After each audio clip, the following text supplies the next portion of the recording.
Hello everybody, welcome to Magnet Brains. मैं हूं अनीशा, आपकी अपनी इंग्लिश एजुकेटर।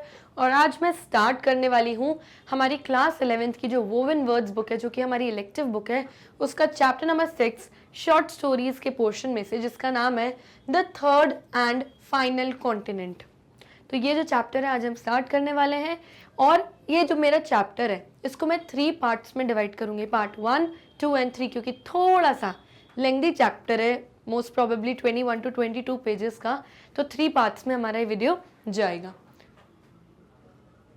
ओके, अब सबसे पहले मैं ऑथर के बारे में आपको बता देती हूँ जिन्होंने ये स्टोरी लिखी है। उसके बाद इस चैप्टर में क्या कैरेक्टर्स हैं और क्या एक ओवरव्यू है चैप्टर के बारे में, वो मैं आपको दूंगी। तो जो हमारी ऑथर है वो है झंपा लाहिरी। कौन है? Jhumpa Lahiri. The picture you could see on my left hand side is her picture. Now let's read about her. Jhampa Lahiri, an Indian Bengali, born in London, 1967, lives in New York with her husband and son. तो जो झंपा लाहिरी है वो एक Indian Bengali है, हिंदुस्तानी है पर बंगालन है, okay. लेकिन पैदा लंदन में हुई है, उसकी फैमिली इंडियन है और बंगाली है। वो लंदन में हुई है 1967 में, और अभी वो न्यूयॉर्क में रहती है अपने हस्बैंड और अपने बेटे के साथ। The story is from her collection Interpreter of Maladies 1999, a bestseller in 2000 both in USA and elsewhere. ये जो स्टोरी आज हम पढ़ने वाले हैं वो उसकी स्टोरी का जो कलेक्शन है बुक्स का, जिसका नाम है इंटरप्रेटर ऑफ मैलेडीज, जो उसने 1999 में लिखी थी। तो आज की स्टोरी हम इस कलेक्शन में से ही पढ़ेंगे। और ये जो इंटरप्रेटर ऑफ मैलेडीज है ये 2000 में बेस्ट सेलर, उस टाइम की बहुत बढ़िया बिकने वाली बुक रही थी यूएसए में एंड एल्सवेयर, यानी दुनिया के हर पार्ट में। In addition to Pulitzer Prize, she has received a number of awards for the work which she has been translated into 29 languages. तो पुलित्जर अवार्ड एक बड़ा अवार्ड होता है, ये तो उसको मिला ही मिला है झंपा को। इसके अलावा उसको बहुत सारे अवार्ड्स मिले हैं। क्यों? क्योंकि इन्होंने आज की डेट में जो भी काम किया है या जो भी चीज़ें लिखी हैं उनको 29 लैंग्वेजेस में भी ट्रांसलेट किया गया है। इतने इनके काम को पसंद किया गया। Her stories revolve around the lives of Indians in diasporic situations, that is, of Indians living abroad, Indians who have been brought up in traditional India but are now encountering the baffling new world USA. तो सबसे पहले baffling का meaning समझो। baffling means confusing, okay. उसके बाद आप meaning समझेंगे इस वर्ड का, जिसका नाम है diasporic situation. Diasporic situation usually जो झंपा स्टोरीज लिखती है वो डायस्पोरिक सिचुएशंस पे लिखती है, यानी कि उन लोगों पे, उन हिंदुस्तानियों पे स्टोरीज लिखती है जो अब्रॉड में रहते हैं, यानी किसी भी फॉरेन कंट्री में रहते हैं, और किस तरह उन इंडियंस को दिक्कतें जाती हैं यूएसए में जाने के बाद, यूनाइटेड स्टेट्स ऑफ अमेरिका में जाने के बाद, और क्या मतलब वो बचपन में एक ट्रेडिशनल एनवायरनमेंट में, एक ट्रेडिशनल इंडिया में पले हैं, बड़े हुए हैं, और फाइनली उनको एक इनकाउंटर करना पड़ रहा है, यानी फेस करना पड़ रहा है एक कंफ्यूजिंग एनवायरनमेंट यूएसए जाके।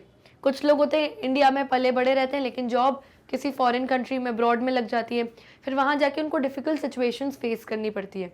यस, तो आज की जो हमारी स्टोरी है वो भी इसी डिफ़िकल्ट सिचुएशन पर ही बेस्ड है, ओके।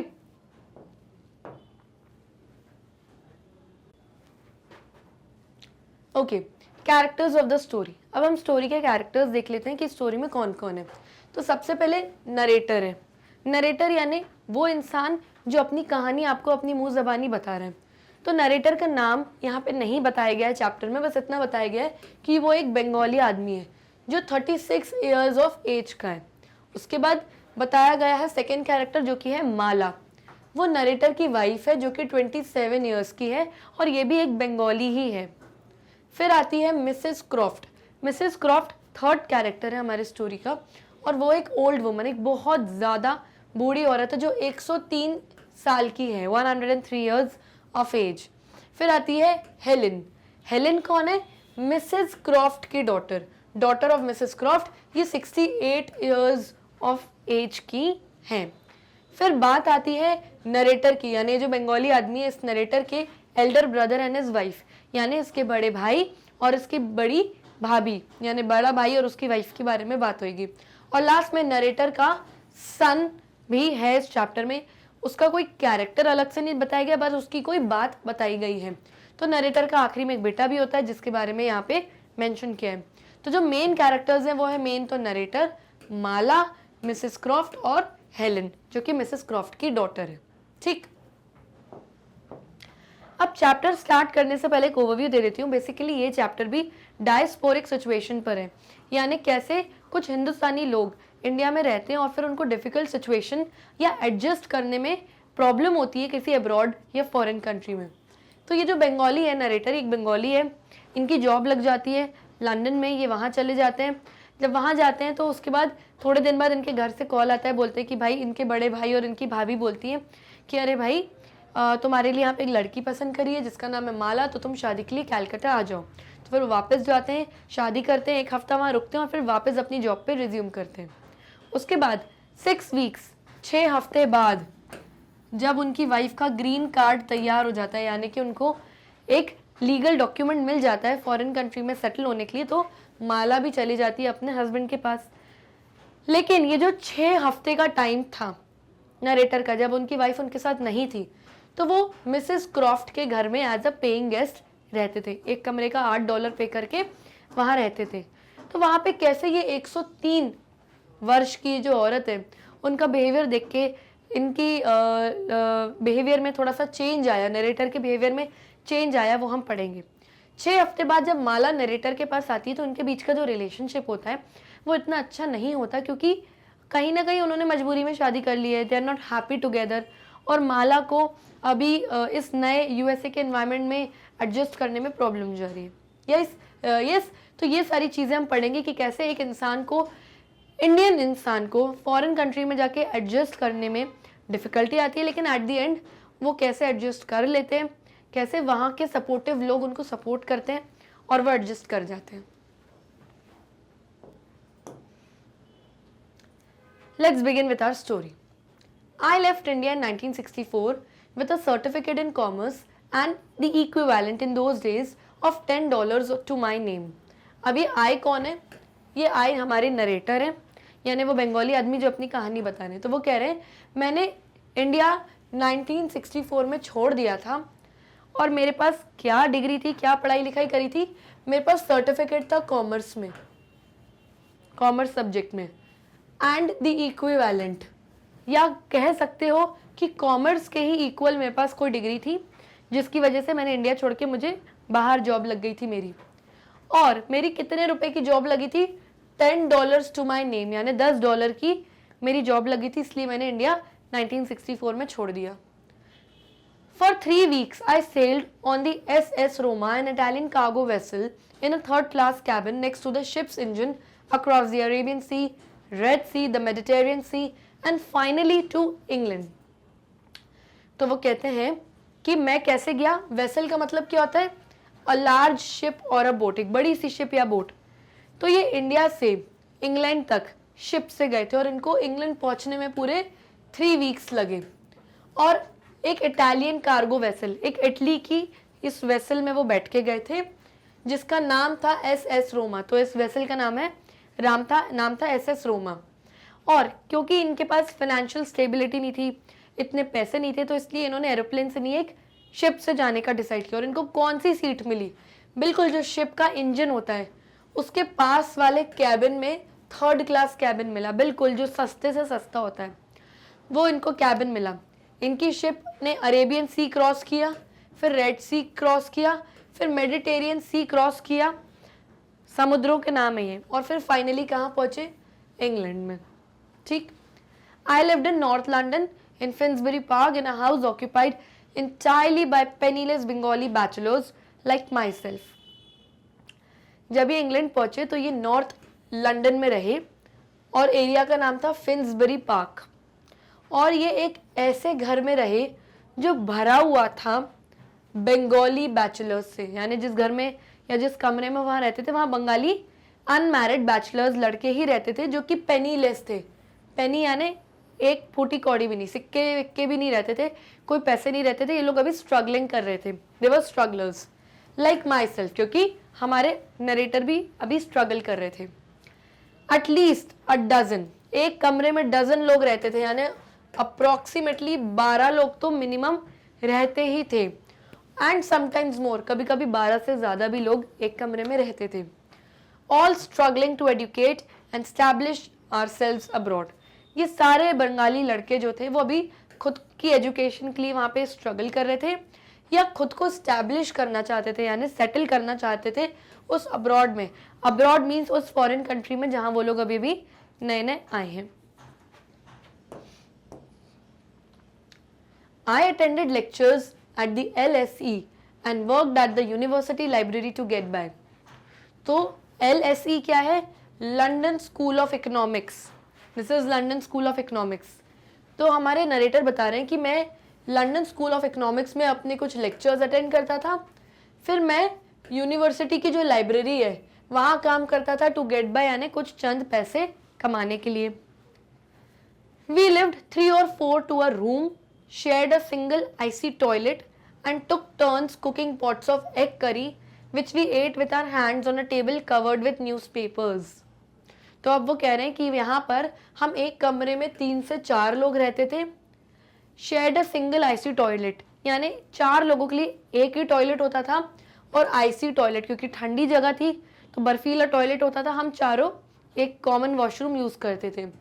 और हम घर में एग करी, अंडे की कड़ी बनाते थे। टर्न्स कुकिंग पॉट्स, यानी बड़े बड़े पॉट बनाते थे एग करी के, और टर्न यानी चांस बाय चांस, कभी मैंने बना ली, कभी मेरे दूसरे रूम पार्टनर ने बना ली, कभी तीसरे ने, ऐसे चांस बाय चांस, जो हम लोग अपने हैंड्स, अपने हाथों से ही खाते थे। और इस टेबल पे खाते थे जिसके ऊपर कोई अच्छा टेबल क्लॉथ नहीं था, वो न्यूज़पेपर्स से कवर्ड था, यानी इनके पास इतनी अभी फाइनेंशियल स्टेबिलिटी नहीं थी एक टेबल कवर खरीदने की। Okay, apart from our jobs we had few responsibilities. हमारे जॉब के अलावा हम लड़कों की कुछ रिस्पॉन्सिबिलिटी भी थी। On weekends we lounged barefoot in drawstring pyjamas, drinking tea and smoking Rothmans, और set out to watch cricket at Lord's. तो वो कह रहे हैं जब वीकेंड आता था, जब ऐसे सैटरडे संडे या फ्राइडे शाम आती थी, तब हम लोग लाउंज करते थे। लाउंज यानी to rest in a lazy way, आराम से पड़े रहते थे, काम वाला दिन होता नहीं था। बेयर फुट यानी नंगे पैर पड़े रहते थे इन अ ड्रॉ स्ट्रिंग पजामाज। ये लूज पजामे होते हैं नाड़े वाले, जो बहुत कंफर्टेबल होते हैं। तो कहते हैं हम ये पजामे पहन के आराम से नंगे पैर घर में ही घूमते थे या पड़े रहते थे, चाय पीते थे, और रॉदमन्स नाम की जो ये सिगरेट की ब्रांड है, कहते हैं ये वो स्मोक करते रहते थे हम लोग, या तो फिर हम लोग क्रिकेट देखने चले जाते थे लॉर्ड्स में। अब ये जो आप प्लेग्राउंड देख रहे हो, ये लंदन का लॉर्ड्स क्रिकेट प्लेग्राउंड है, क्रिकेट का ग्राउंड है। तो यहाँ पे बैठ के ये लोग लाइव कोई सा भी मैच देखने चले जाते थे। Some weekends the house was crammed with still more Bengalis to whom we had introduced ourselves at the Green Grocer or at the Tube, and we made yet more egg curry and played Mukesh on a grinding reel to reel and soaked our dirty dishes in the bathtub. Crammed का मतलब क्या होता है? full of, घर पूरा भरा रहता था। ट्यूब का मतलब यहाँ पे क्या है? An underground railway system in London. जैसे हमारे हिंदुस्तान में दिल्ली बॉम्बे में आप देखोगे अंडरग्राउंड मेट्रो चलती है, लंदन में अंडरग्राउंड जो ट्रेन चलती है उसको मेट्रो नहीं कहते, ट्यूब कहते, लाइक दिस। ठीक है, तो this is your tube, this underground railway system in London. ठीक, तो अब क्या बता रहे नरेटर? पहले उन्होंने बताया था कि कुछ वीकेंड्स पे क्या हम क्या करते हैं, ऐसे आराम से चाय पीते हैं, क्रिकेट देखने चले आते हैं। सम वीकेंड्स, कुछ छुट्टी वाले दिन पे हमारा घर और बंगाली लड़कों से क्रैम हो जाता था, यानी भर जाता था। जिन लोगों से हम ग्रीन ग्रोसर यानी सब्जी और फल की दुकान वाले भैया के पास मिले होते थे, या हमारा इंट्रोडक्शन उनसे ट्यूब में ट्रैवल करते टाइम हुआ रहता था, तो वो लोग आ जाते थे वीकेंड पे, और फिर हम लोग और ज़्यादा ये एग करी बनाते थे और खाते पीते थे और एंजॉय करते थे। या फिर ग्राइंडिंग रील टू रील, ये एक तरीके का उस जमाने का रेडियो था। क्या था? रेडियो। तो कहता है ये जो रेडियो था ग्राइंडिंग रील टू रील, एक रील लगा के, दो रील लगा के उसमें मुकेश के हम गाने प्ले करते थे, यानी मुकेश सिंगर है ये, उसके गाने प्ले करते थे, एग करी खाते थे और सब बंगालीज मिलके बहुत एंजॉय करते थे। और फिर जो डर्टी डिशेस ये जो डिशेज यानी ये जो प्लेटें और बर्तन, झूठी बर्तन थी, कहते हैं अब इनको कौन धोए, तो जो हमारे घर का बाथ टब होता था उसमें पानी भर के हम सारी उसमें डाल देते थे, वो खुद ही धुल जाती थी। तो इस तरीके के इनके वीकेंड्स होते थे नरेटर के। Every now and then some in the house moved out to live with a woman whom his family back in Calcutta had determined he was to wed. Wed का मतलब है यहाँ पे वेडिंग यानी शादी। ओके, तो narrator बताते कि आए दिन हमारे घर जो बैचलर लड़के होते थे उनमें से कोई ना कोई वापस कहाँ जाता था, कैलकाटा, क्योंकि वहाँ उनकी फैमिली रहती थी और उनको बुला लिया जाता था कि आओ भाई, तुम्हारी जिनसे शादी करवाई है उस वुमन के साथ, उस लड़की के साथ तुम्हें रहना है, बिकॉज अब वो तुम्हारी वाइफ है। तो आए दिन कोई ना कोई जाता रहता था क्योंकि किसी ना किसी की कैलकाटा में फैमिली वाले शादी करा रहे होते थे। In 1969, when I was 36 years old, my own marriage was arranged. और अब नरेटर अपनी बात बता रहे कि 1969 में जब मैं 36 इयर्स का हो गया था तो मेरी फैमिली ने भी मेरी शादी अरेंज करवाई। अरेंज मैरिज हुई थी मतलब इनकी। Around the same time, I was offered a full-time job in America in the processing department of a library at MIT. तो अब कह रहे हैं कि उसी वक्त जब मेरी शादी अरेंज करवाई मेरी फैमिली ने, उसी वक्त मुझे एक बहुत अच्छी फुल टाइम जॉब मिली अमेरिका में। और अमेरिका में कहाँ पे? MIT में। MIT क्या है? Massachusetts institute of technology. तो मैसाचुसेट्स इंस्टीट्यूट ऑफ टेक्नोलॉजी में इनकी जॉब लगी, जो कि अमेरिका में। अब तक कहाँ रह रहे थे हमारे नरेटर? लंदन में, जो कि इंग्लैंड में। अब कहाँ जाएंगे शादी के बाद नई जॉब के लिए? अमेरिका में। और वहाँ MIT में इनकी कहाँ जॉब लगी थी? Department of library. तो लाइब्रेरी में इनकी जॉब लग गई थी अमेरिका में। The salary was generous enough to support a wife, and I was honored to be hired by a world-famous university. And so I obtained a 6th preference green card and prepared to travel farther still. तब author कहते कि मेरी जो salary थी America की MIT की वो इतनी काफ़ी थी कि मैं अपने साथ अपनी वाइफ का खर्चा भी उठा सकता हूँ। और मुझे बहुत ऑनर्ड, बहुत रिस्पेक्ट फील हो रही थी अपने लिए कि मुझे वर्ल्ड फेमस यूनिवर्सिटी MIT से जॉब ऑफर मिली है। तो ठीक है, मैंने अपने लिए ग्रीन कार्ड, यानी वो कार्ड आपको लीगल डॉक्यूमेंट बनवाना पड़ता है जिससे आप एक कंट्री से दूसरी कंट्री में ट्रैवल या वर्क करने के लिए या जॉब करने के लिए आप लीगल हो जाते हो। तो कहता है ठीक है, मैंने अपना ग्रीन कार्ड बनवाया ताकि मैं और आगे जाऊँ, अमेरिका में जाके जॉब करूँ। ठीक, by now I had enough money to go by plane. अब उन्होंने थोड़े पैसे कमा लिए थे लंदन में रह के, तो अब क्यों वेसल से, क्यों शिप से ट्रैवल करें? तो उन्होंने कहा अब मैं प्लेन से जाऊंगा भाई। कहाँ? अमेरिका। तो सबसे पहले वो कहाँ गए प्लेन से ट्रैवल करके? I flew first to Calcutta to attend my wedding and a week later I flew first to Boston to begin my new job.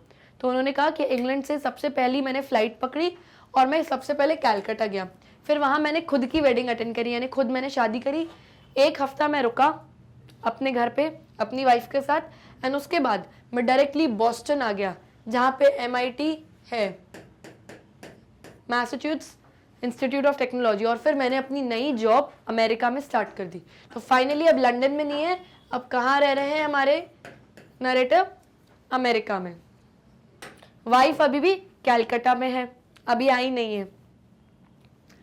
During the flight, I read The Student Guide to North America, a paperback volume that I had bought before leaving London for 7 shillings 6 pence on Tottenham Court Road. For although I was no longer a student, I was on a budget all the same. तो अब author हमारे जो narrator हैं वो कह रहे हैं कि जब मैं फ्लाइट में था तो मैं एक बुक पढ़ रहा था जिसका नाम था a student guide to North America. ये एक पेपरबैक वॉल्यूम है, यानी कि ये एक मैगजीन है। तो यूजुअली जो लोग अमेरिका या नॉर्थ अमेरिका शिफ्ट होके जाते हैं वो ये स्टूडेंट गाइड पढ़ते हैं, यानी जो स्टूडेंट्स होते हैं वो ये गाइड पढ़ लेते हैं ताकि जो भी उनको वहाँ पे डिफ़िकल्टीज आने वाली हैं वो ना आए, वो पहले से इस बुक में पढ़ लें कि यहाँ पे कॉमन मार्केट है, आप यहाँ पे जाके शॉप कर सकते हो, यहाँ पे आपको रहने की अकोमोडेशन मिलेगी, यहाँ ये। तो उन्होंने ये बुक उसी वक्त खरीद ली थी लंदन छोड़ने से पहले। और कितने में खरीदी थी? 7 shillings 6 pence में से उन्होंने इतने रुपए में ये बुक खरीदी थी और कौन से रोड पे, टॉटनहम कोर्ट रोड पे खरीदी थी उन्होंने। अब यूजुअली ये जो गाइड बुक है ये स्टूडेंट्स के लिए होती है, लेकिन वो कह रहे हैं कि मैं तो अभी स्टूडेंट नहीं था, मैं तो जॉब करने लग गया था, लेकिन जो मेरा बजट था वो एक स्टूडेंट जितना ही था, क्योंकि छोटे बच्चों का, स्टूडेंट्स का बजट थोड़ा सा ही होता है, उसमें से उनको पूरा महीना निकालना रहता है। और इनकी तो अभी अमेरिका में जॉब लगी ही थी, जॉब स्टार्ट नहीं हुई थी, अभी इनको पहली सैलरी भी नहीं मिली, तो कह रहे थे कि इसीलिए मैंने ये स्टूडेंट बुक खरीदी जहाँ मुझे सब सस्ता सस्ता चीज़ें इसमें से पता चल जाए कहाँ रहने का खाने का है। I learned that Americans drove on the right side of the road, not on the left. तो इस गाइड बुक में से उन्होंने क्या क्या पढ़ा कि जो अमेरिकन होते हैं वो रोड के राइट साइड में ड्राइव करते हैं, लेफ्ट में कभी ड्राइव नहीं करते। ब्रिटिशर्स लेफ्ट में करते थे, लंदन वाले। And they called a lift an elevator, और अमेरिकन लिफ्ट को क्या बोलते हैं, एलिवेटर बोलते हैं। And an engaged phone busy, और अगर आपका फोन इंगेज आ रहा है, दो लोग कहीं बात कर रहे हैं, आप कॉल कर रहे हो, तो वो अमेरिकन जो है इंगेज फोन को बोलते हैं बिजी। तो ये सारी चीजें उन्होंने इस गाइड बुक में से सीखी हमारे नरेटर ने। The pace of life in North America is different from Britain as you will soon discover, the guide book informed me. तो जब बोल रहे हैं, जब मैंने गाइड बुक पढ़ी तो मुझे गाइड बुक से पता चला कि जो नॉर्थ अमेरिका का पेस है, यानी स्पीड है लाइफ की यहाँ पे लोगों की, वो बहुत डिफरेंट है ब्रिटेन से, यानी इंग्लैंड, लंदन से बहुत डिफिकल्ट है, और आप ये जल्द ही जान जाएंगे, ऐसा बुक में लिखा था। Everybody feels he must get to the top. इस बुक में लिखा था कि सबको यही फील होता है कि हम सबसे पहले टॉप पे पहुंच जाएं, सक्सेसफुल हो जाएं, बहुत पैसे कमा लें। Don't expect an English cup of T, लेकिन आप English cup of T expect मत करो। ये एक इडियम, एक मुहावरा है जिसका ये मतलब है कि जो अमेरिकन हैं वो बहुत अलग हैं, बहुत डिफरेंट हैं इंग्लैंड के लोगों से या ब्रिटिशर्स से। तो ये मत सोचो कि अगर मैं ब्रिटिश से अमेरिका जॉब करने आया हूँ तो मैं एकदम टॉप पे पहुंच जाऊंगा, नहीं। यहाँ की वर्किंग, यहाँ के लोग, यहाँ की सैलरी, यहाँ के पैसे सब डिफरेंट हैं। As the plane began its descent over Boston Harbor, the pilot announced the weather and time and that President Nixon had declared a national holiday. तो जब इनकी फ्लाइट बॉस्टन पे यानी अमेरिका में लैंड हो रही थी, डिसेंड यानी लैंड हो रही थी, तो पायलट ने क्या अनाउंस किया कि आज का वेदर क्या है और अमेरिका में उस टाइम क्या टाइम हो रहा है। और जो वहाँ के प्रेसिडेंट निक्सन है, ये है प्रेसिडेंट निक्सन उस टाइम पे जो थे, उन्होंने आज एक नेशनल हॉलीडे डिक्लेयर कर दिए। क्यों ये भी पायलट ने अनाउंस किया। क्यों ये नेशनल हॉलीडे डिक्लेयर करी गई? Because 2 American man had landed on the moon, क्योंकि 2 अमेरिकन आदमियों ने पहली बार मून पे यानी चांद पे अपना कदम रखा था, और वो कौन थे? Neil Armstrong and Edwin Buzz Aldrin. तो ये 2 लोग जो थे मून पे पहली बार लैंड करे थे। हम सबको पता है नील आर्मस्ट्रॉन्ग वो फर्स्ट पर्सन था जिसने मून पे अपना पहला कदम रखा था, और वो एक अमेरिकन था, और दूसरा था एडविन बज एल्ड्रिन उसके साथ। तो उस दिन ये चीज़ हुई थी, बहुत बड़ी चीज़ हुई थी, इसीलिए जो प्रेसिडेंट निक्सन है उन्होंने एक नेशनल हॉलीडे रख लिया था अमेरिका में। सेवरल पैसेंजर्स चीयर्ड, जितने भी पैसेंजर उस वक्त फ्लाइट में बैठे थे बहुत खुश हो गए। गॉड ब्लेस अमेरिका, सब ऐसे चिल्ला रहे थे। वन ऑफ देम हॉलर्ड, हॉलर्ड यानी गेव अ लाउड शाउट, यानी एक पैसेंजर ने बहुत जोर से हॉलर किया, यानी चिल्लाया कि गॉड ब्लेस अमेरिका, बहुत बड़ा दिन है आज अमेरिका के लिए। Across the Aizawl I saw a woman praying. अब आयल क्या होता है? आयल इसलिए बोल रही हूँ क्योंकि जो एस है वो साइलेंट है। आयल का मीनिंग होता है passenger between rows and seats of a passage between rows and seats of an airplane. ये सीट्स और रोज है एरोप्लेन के अंदर की, तो ये जो बीच का रास्ता है ये है आपका आयल। ओके, तो यहाँ पे बैठे हुए थे हमारे नरेटर, उन्होंने इस आयल, इस बीच के रास्ते के अक्रॉस देखा कि यहाँ पे कोई वुमन बैठी हुई है जो प्रेयर कर रही है खुशी के मारे कि बहुत अच्छी बात हो गई भाई, अमेरिका में पहली बार अमेरिका के 2 एस्ट्रोनॉट्स ने पहली बार मून पे कदम रखा है। I spent my first night at YMCA in Central Square, Cambridge, an inexpensive accommodation recommended by my guidebook. अब फाइनली वो बॉस्टन पहुंच गए, अमेरिका पहुंच गए हैं। उन्होंने अपनी पहली रात कहाँ निकाली?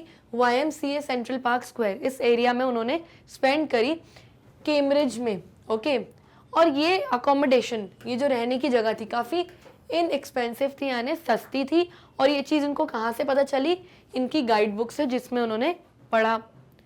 It was walking distance from MIT, और इनके YMCA का जो घर था उससे MIT यानी मैसाचुसेट्स इंस्टीट्यूट ऑफ टेक्नोलॉजी, जहाँ जिस लाइब्रेरी में इनकी जॉब लगी थी, वहाँ से इनका वॉकिंग डिस्टेंस है, पैदल ही अपने काम पे जा सकते थे। And steps away from post office and supermarket called purity supreme, और पोस्ट ऑफिस में अगर इनको कोई लेटर डालना है या लेटर इनको लेना है तो वहाँ से भी बहुत कुछ स्टेप्स, कुछ ही कदम दूर था, और एक सुपरमार्केट भी बहुत ही पास ही था, वॉकिंग डिस्टेंस, और मार्केट का नाम था प्योरिटी सुप्रीम। ठीक। The room contained a cot, a desk and a small wooden cross on one wall. तो जिस रूम में ये रह रहे थे अमेरिका में, वहां पे क्या था, एक कॉट, कॉट मतलब एक बेड, एक छोटा सा बेड था, एक डेस्क रखी हुई थी, और एक छोटा सा वुडन क्रॉस था वॉल पे। क्रॉस यानी क्रिश्चियंस का जो वो क्रॉस होता है जीसस का, वो लकड़ी का वॉल पे लगा था। That's it. सस्ता सुंदर टिकाऊ रूम था। A sign on the door said cooking was strictly prohibited, और दरवाजे पे एक साइन लगा था कि यहाँ पे रूम के अंदर कुकिंग करना, खाना पकाना इज forbidden यानी not allowed. A bare window overlooked Massachusetts Avenue, a major thoroughfare with traffic in both directions. Car horns, shrill and prolonged, blared one after the other.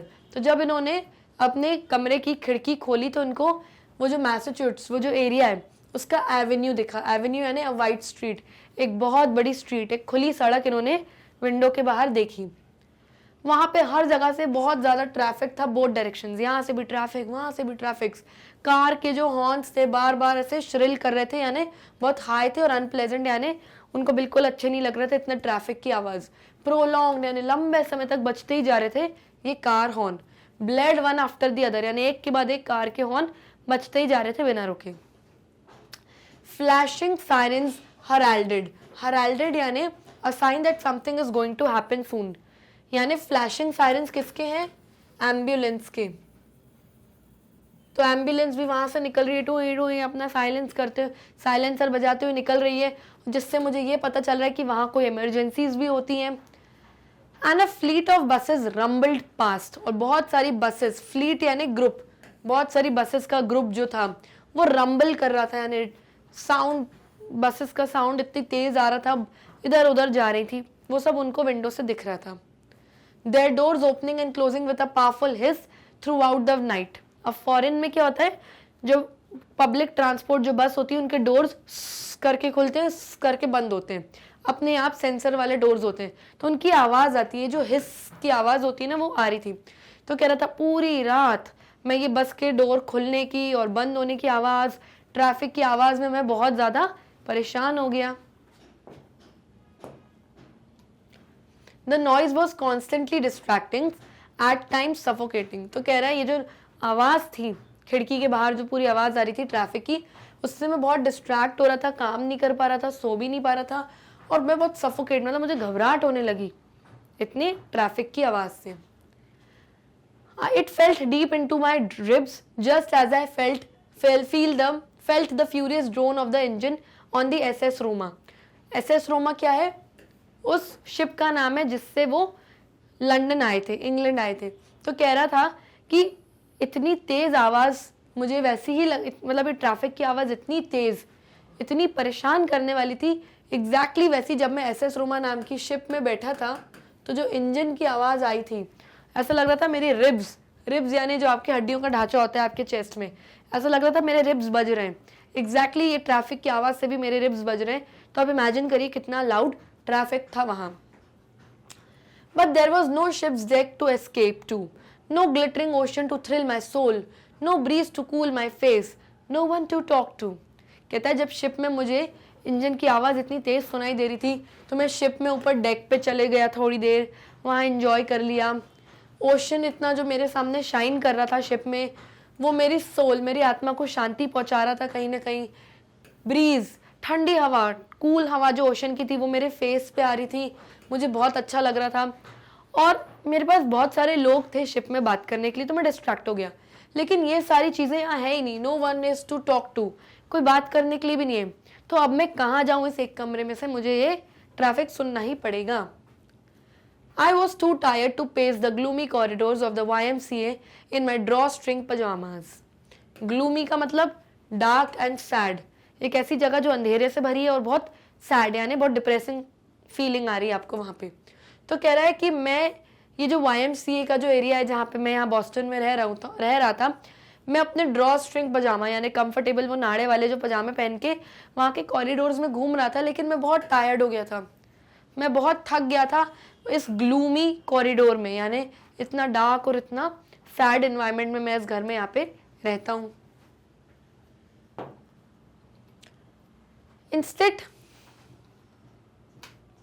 Instead, I sat on the desk and stared out the window at the City Hall of Cambridge and a row of small shops. तो फिर वो कहता है कि मैं अपने कमरे में, मेरे कमरे में जो डेस्क पड़ी थी, मैं वहाँ बैठ गया और विंडो के बाहर क्या करने लगा, ये जो कैम्ब्रिज एरिया है इस पूरे देखने लग गया। वहाँ पे जितनी भी छोटी छोटी शॉप्स लगी हुई थी सबको ऐसे देख रहा था अपने आप का, अपना ध्यान भटकाने के लिए।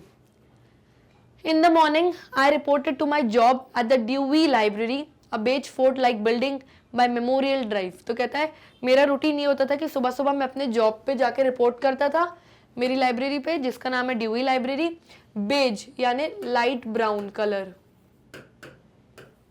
बेज क्या है, एक लाइट ब्राउन कलर होता है। तो कहता है मेरी लाइब्रेरी बेज कलर की थी, लाइट ब्राउन फोर्ट यानी किले जैसी दिखती थी, इतनी बड़ी सी, मेमोरियल ड्राइव के पास में थी। I also open a bank account, कहता है मैंने यहाँ पे आके अपना एक बैंक अकाउंट भी खोल दिया है। रेंटेड अ पोस्ट ऑफिस बॉक्स, अब अमेरिका में क्या होता है कि अगर आपको लोगों के लेटर्स चाहिए या आपको अपना लेटर डालना है तो आपको एक छोटा सा पोस्ट बॉक्स रेंट पे ले लो या खरीद लो। तो उसने बोला मैंने रेंट पे एक छोटा सा पोस्ट बॉक्स जो था वो ले लिया था किराए पे। And bought a plastic bowl and a spoon at Woolworths, a store whose name I recognise from London. तो कहता है अमेरिका में एक वुलवर्ड्स नाम का ये किराने का स्टोर है जिसके बारे में मैंने लंदन में ही पता कर लिया था। तो कहता है यहाँ से जाके मैंने एक प्लास्टिक का बोल, कटोरा और एक चम्मच खरीद लिया था अपने लिए कुछ खाने के लिए, क्योंकि उस घर में कोई किचन तो था नहीं, खाना पकाना भी अलाउड नहीं था, तो मैंने वहां से जाके खरीद लिया था। और इस स्टोर का नाम था वुलवर्ड्स store. I went to Purity Supreme, wandering up and down the aisles, converting ounces to grams and comparing prices to things in England. फिर क्या कहता है, ये प्योरिटी सुप्रीम नाम का जो सुपरमार्केट था, मैं वॉन्डरिंग यानी घूमते घामते इधर उधर, आयल्स यानी इस तरफ भी दुकान है, इस तरफ की भी दुकान है, बीच में पैसेज। तो कहता है बीच में पैसेजेस में इधर उधर भटकते हुए घूमते फिरते मैं कहाँ पहुँच गया, प्योरिटी सुप्रीम नाम के सुपरमार्केट में पहुँच गया। और वहाँ पे मैं आउंसेस को ग्राम्स में कन्वर्ट करा रहा था। अब जैसे ग्राम, किलोग्राम क्या होती है, यूनिट होती है, आउंस भी क्या होती है, यूनिट होती है। 1 ounce is equals to 28.3 grams होते हैं। तो कहता है वहां पे मैं चीज़ों को कन्वर्ट करा रहा था, आउंस को ग्राम्स में, ग्राम्स को आउंस में, और पैसों के प्राइजेस कंपेयर कर रहा था इंग्लैंड से कि अरे जब मैं इंग्लैंड में था तो यहाँ तो इतने की चीज़ मिल रही है, वही सेम चीज़ है अमेरिका में इतनी महंगी मिल रही है। तो कह रहा है मैं पैसे कंपेयर कर रहा था, यही सब कर रहा था, पूरा मार्केट में मैं भटका। इन द एंड, मतलब पूरा भटकने के बाद आखिरी में, I bought a small carton of milk and a box of cornflakes. लो भैया, आखिरी में सिर्फ क्या खरीदा, एक छोटा कार्टन था खोखा जिसमें मिल्क की बॉटल्स थी और कॉर्नफ्लेक्स का एक बॉक्स खरीद लिया। This was my first meal in America, I ate it at my desk. और मेरी अमेरिका में आने के बाद ये पहली मील थी मिल्क कॉर्नफ्लेक्स, और मैंने अपने कमरे में आके अपने डेस्क पर बैठ के वो खाई। I preferred it to hamburgers or hot dogs, the only alternative I could afford in the coffee shops on Massachusetts Avenue. तो कहते हैं मैसेच्यूसेट्स एवेन्यू का वो जो एरिया था वहाँ पे जो कॉफ़ी शॉप्स है वहाँ पे मैं सिर्फ क्या अफोर्ड कर सकता था, हैमबर्गर्स या हॉट डॉग, जैसे बड़े बन में चिकन के और बीफ के वो डलते ना, कहते हैं मैं सिर्फ वो अफोर्ड कर सकता था। And besides at the time I had yet to consume any beef, और कभी कभी तो मुझे कोई सा भी बीफ यानी किसी भी जानवर का फ्लैश खाने को मिलता था तो मैं खा लेता था। Even the simple chore of buying milk was new to me. In London we had bottles delivered each morning to our door. Okay, तो यहाँ पे वो कह रहा है कि अमेरिका में इतना मेरे लिए सब कुछ नया था कि क्या बताऊँ। जब हम लंदन में थे तो वहाँ पे हमारे दरवाजे पे ही जो मिल्क की बॉटल्स हैं वो डिलीवर होके हमको वहीं मिल जाती थी, लेकिन यहाँ पे स्पेशली मुझे मिल्क बाय यानी खरीदने जाना पड़ता था, बॉटल के कार्टन्स मिलते थे, ऐसे जार्स। कहता है ये सब मेरे लिए बहुत नया था और मुझे धीरे धीरे एडजस्ट होने में टाइम लग रहा था अमेरिका में। In a week I had adjusted more or less. तो कहता है एक हफ्ते में मैं थोड़ा बहुत तो मोर और लेस यानी थोड़ा बहुत यहाँ पे इनके हिसाब से एडजस्ट हो गया। I ate cornflakes and milk morning and night and bought some bananas for variety, slicing them into the bowl with the edge of my spoon. तो कहता है मैं दिन और रात सिर्फ कॉर्नफ्लेक्स और मिल्क खाता था, मॉर्निंग में भी और नाइट में भी। और अब मेरे को वैरायटी चाहिए थी खाने में, तो मैंने वैरायटी के लिए कुछ बनाना, कुछ केले खरीद लिए थे, जिनको अपने बोल में रख के अपनी स्पून से मैं स्लाइस कर करके यानी तोड़ तोड़ के खाता था। तो यानी इससे पता चल रहा है कि बहुत महंगा था अमेरिका और ये मिल्क कॉर्नफ्लेक्स पे पूरा अपना गुजारा कर रहे थे। In addition, I bought tea bags and a flask, which the salesman in Woolworths referred to as thermos. A flask, he informed me, was used to store whiskey, another thing I had never consumed. तो वो कहते हैं कि Woolworth का जो वो दुकान थी वहाँ से मैंने क्या खरीद लिए थे, टी बैग्स। टी बैग्स पता है वो छोटे छोटे टी के बैग्स होते हैं डिप वाले, तो वो दूध में या पानी में डालो तो वो चाय का फ्लेवर आ जाता है। कहता है वो, और मैंने एक फ्लास्क इस तरीके का खरीद लिया था जो वुलवर्थ के सेल्समैन ने मुझे बोला कि यार ये तो थर्मस है, यानी इसमें आप विस्की या अल्कोहल जो होता है वो स्टोर करके रख सकते हो। तो ऑथर नरेटर कहते कि another thing which I had never consumed, ये ऐसी चीज़ है जो आज तक मैंने कभी नहीं पी, यानी ये नॉन अल्कोहलिक थे, पीते नहीं थे। तो उन्होंने ये थर्मस किसके यूज में किया, इसमें दूध वूध भर लेते थे, इसमें चाय डिप कर करके पीते थे, खर्चा नहीं करते थे चाय खरीदने में।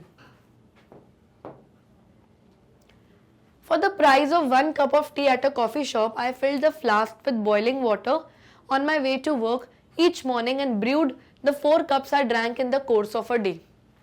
तो brewed का मतलब क्या होता है? To make a drink of tea by adding hot water. जब आप गर्म पानी मिला के चाय बनाते हो उसको आप ब्रू करना कहते हो। तो कहते हैं कि मतलब एक कप कॉफ़ी या एक कप चाय खरीदनी है अगर मुझे किसी भी कॉफ़ी शॉप से, तो वो उसके बदले में, मतलब कहता है खरीदता तो था नहीं मैं, क्यों, क्योंकि बहुत महंगी थी, उसके बदले में इस थर्मस में पानी भर देता था और ये टी बैग्स डिप कर देता था। तो इन अ कोर्स ऑफ डे यानी पूरे दिन में 4 चाय पी लेता था मैं, 4 कप्स यानी 4 चाय पी लेता था। तो कहता है मेरी 4 चाय इज इक्वल्स टू अमेरिका की किसी भी कॉफ़ी शॉप की 1 कप ऑफ चाय। तो कहता था वो चाय वाय नहीं खरीदता था, मैं तो इसी थर्मस में डिप कर करके 4 कप पी लेता था पूरे दिन में, तो पैसे बचा लेता था। I bought a large carton of milk and learned to leave it on the shaded part of the windowsill as I had seen another resident at the YMCA do. तो क्योंकि घर में अब फ्रिज तो था नहीं इनके पास, तो वो बोल रहे था कि मैंने एक बड़ा कार्टन ले लिया था दूध का और मैंने सीख लिया था कि विंडो सिल यानी खिड़की के पास जो थोड़ी सी जगह होती है, कहता है वहाँ पे दूध की बॉटल्स को रखना मैंने सीख लिया था। और कहता है कि YMCA जिस एरिया में मैं रहता था वहाँ के एक रहवासी, एक रेजिडेंट को मैंने ऐसा करते हुए देखा था कि वो शेडेड पोर्शन यानी छाँव में खिड़की के पास दूध की बॉटल्स रख देते, तो मैंने भी वैसा करना स्टार्ट कर दिया क्योंकि घर में मिल्क बॉटल्स को फ्रेश रखने के लिए फ्रिज नहीं था। To pass the time in the evenings, I read the Boston Globe downstairs in a spacious room with stained glass windows. कहता है शाम के टाइम जब मैं काम से घर आ जाता था, अब अपना टाइम पास करने के लिए क्या कर रहा हूँ मैं, तो बॉस्टन ग्लोब नाम की जो बुक है, ये बुक मैं पढ़ता था डाउनस्टेयर्स, नीचे बैठ के। तो नीचे वहाँ पे क्या होता था, जिस कमरे में वो रहता था वहाँ नीचे ग्राउंड फ्लोर में एक स्पेशियस रूम था, एक बड़ा खाली कमरा था जिसके आसपास चारों तरफ ग्लास विंडोज थी, कांच की खिड़कियाँ थी और सब स्टेन्ड थी यानी मार्क्स, उस पर मार्क्स लगे थे, धब्बे लगे हुए थे। कहता है वहाँ बैठ के मैं ये बुक पढ़ता था शाम के time. I read every article in advertisement so that I would grow familiar with things and with my eyes, and when my eyes grew tired I slept. तो कहता है न्यूज़पेपर में, मैगजीन्स में जो भी आर्टिकल आते थे, जो भी एडवर्टीजमेंट, कहता है मैं सब पढ़ता था। मेरे काम का भी नहीं होता था फिर भी मैं सब पढ़ता था ताकि मुझे अमेरिका के बारे में और आइडिया मिले। और फिर जब पढ़ के मेरी आंखें थक जाती थी तो मैं सो जाता था। Only I did not sleep well. Each night I had to keep the window wide open. It was only source of air in the stifling room and the noise was intolerable. Stifling का मतलब क्या होता है? Suffocating, घबराहट होने वाली। कहता है बस एक चीज मैं वहां नहीं कर पाता था, वो था I did not sleep well, सो नहीं पाता था, क्योंकि खिड़की के बाहर बहुत ज्यादा क्या आती थी? ट्रैफिक की आवाज। कमरे में कोई पंखा, कोई एसी नहीं था, तो कहता है कि विंडो वाइड ओपन, यानी खोलना बहुत जरूरी थी, क्योंकि वो ओनली सोर्स ऑफ एयर थी, यानी कमरे के अंदर हवा और वेंटिलेशन आने की सिर्फ एक ही रास्ता था, वो विंडो। और खोलूं तो ट्रैफिक की आवाज है, जो कि इतना तेज नॉइज होता था और इनटॉलरेबल होता था, यानी बर्दाश्त नहीं कर सकता। और रूम कैसा था? स्टिफलिंग, यानी घबराहट वाला रूम, तो खिड़की तो खोलनी पड़ती थी। कहता है बस सोने में दिक्कत जाती थी, नहीं तो मैं वहां पे बढ़िया था। I would lie on the cot with my fingers pressed into my ears, but when I drifted off to sleep, my hands fell off. The noise of the traffic would wake me up again. तो कहता है जब मैं अपने cot पे यानी bed में सोता था, कान में अपने फिंगर्स प्रेस करके रखता था ताकि बाहर की ट्रैफिक की आवाज़ ना आए, लेकिन जैसे ही ड्रिफ्ट ऑफ, जैसी नींद लग जाती थी, फिंगर्स ऐसे छूट जाते थे और ट्रैफिक की आवाज़ जैसी कान में वापस जाती थी, मैं उठ जाता था। तो कहता है इतना डिस्टर्बिंग एंड इनटॉलरेबल वो ट्रैफिक था। Pigeon feathers drifted onto the windowsill, and one evening when I poured milk over my cornflakes, I saw that it had stored.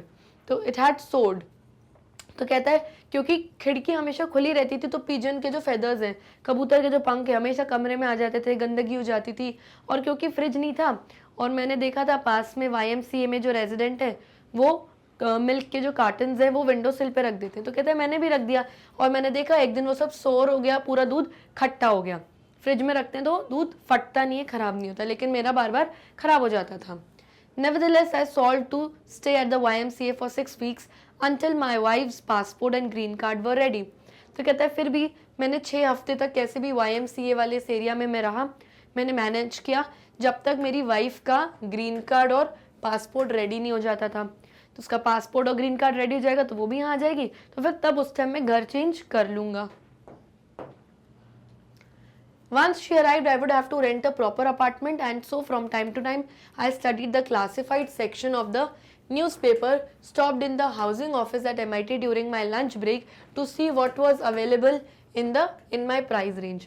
तो कहता है जब मेरी वाइफ यहाँ आ जाएगी तो मुझे प्रॉपर एक अपार्टमेंट रेंट पर लेना पड़ेगा, तो इस वजह से मैं टाइम टू टाइम जो न्यूज़पेपर में क्लासिफाइड सेक्शन आता है, यानी जहाँ पे ये दिया रहता है कि घर देना है रेंट पे या किराए पे, ये चीज़ देनी वो चीज़, तो कहता है मैं टाइम टू टाइम न्यूज़पेपर में चेक करता रहता था कि मेरे प्राइस रेंज यानी मेरे बजट में कोई घर अगर रेंट पे मिल रहा है तो मैं पहले से ही देखता हुआ चलता था। और जहाँ मैं MIT में काम करता था वहाँ भी एक हाउसिंग ऑफिस के बाहर मैं बार बार रुकता था, और वहाँ पे नोटिस बोर्ड पर पढ़ता था कि कुछ है क्या अपार्टमेंट मेरे प्राइस रेंज में, तो मैं देखता हुआ चलता था ताकि उसके आने से पहले एक प्रॉपर घर मैं ले लूँ। It was in this manner that I discovered a room for immediate occupancy in a house in a quiet street. The listing said for $8 per week. तो कहता है ऐसे ढूंढते ढूंढते मुझे एक दिन पता चला कि मुझे एक रूम मिला, मुझे एक रूम के बारे में पता चला जो इमीडिएट ऑक्यूपेंसी के लिए अवेलेबल है। इमीडिएट ऑक्यूपेंसी यानी जब मैं चाहूँ शिफ्ट होने का सोचूं तो इमीडिएटली मुझे अवेलेबल ऑक्यूपाई करने के लिए वो घर मिल जाएगा। और वहाँ की जो स्ट्रीट थी वो काफ़ी क्वाइट थी, YMCA जैसा ट्रैफिक नहीं था वहाँ पे। $8 पर वीक और एक हफ्ते का $8 वहाँ पे रेंट पे करना है। तो कहता है ये मेरे बजट में भी था तो मुझे ये सही लगा। I copied the number into my guidebook and dialed from a paid telephone, sorting through the coins with which still unfamiliar, smaller and lighter than shillings, heavier and brighter than paisas. तो कहता है वो जो घर के बारे में मैंने न्यूज़पेपर में रीड किया उसका जो नंबर दिया था वो मैंने अपनी गाइड बुक में नंबर लिख दिया, और एक पे टेलीफोन पे यानी टेलीफोन बूथ पे मैं गया जहाँ पे करके आप कॉल कर सकते हो, वहाँ में गया। और जब मुझे वो कॉइन डालने पड़ा तो मैं सॉर्टिंग कर रहा था, यानी ढूंढ रहा था कि कितने का कॉइन डालूं कैसे, क्योंकि अभी मैं अमेरिका के कॉइन से अनफेमिलियर था, मुझे नहीं पता था कि कितने का कौन सा सिक्का है। कहते हैं जो अमेरिका के कॉइन्स थे वो smaller and lighter than shillings थे। शिलिंग्स यानी जो लंदन की वो है कॉइन्स है, कहते हैं उससे थोड़े छोटे और कलर में थोड़े लाइट थे, लेकिन हेवियर एंड ब्राइटर देन पैसाज। पैसा जो हमारे इंडियन सिक्के हैं उनसे वेट में थोड़े हैवी और ब्राइट थे यानी थोड़े शाइन कर रहे थे। तो मैं कंफ्यूज था, मुझे समझ ही नहीं आ रहा था कि कौन सा कॉइन क्या है।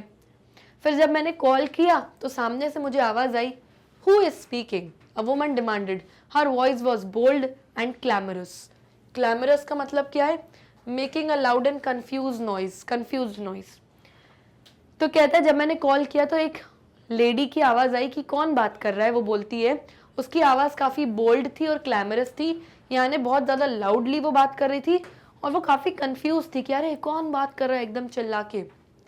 Yes, good afternoon madam, I am calling about the room for rent. तो वो कहता है, मैडम गुड आफ्टरनून, मैंने वो जो आपका रूम है जिसको आपको रेंट पे देना है मैंने उसके लिए बात करने के लिए कॉल किया है।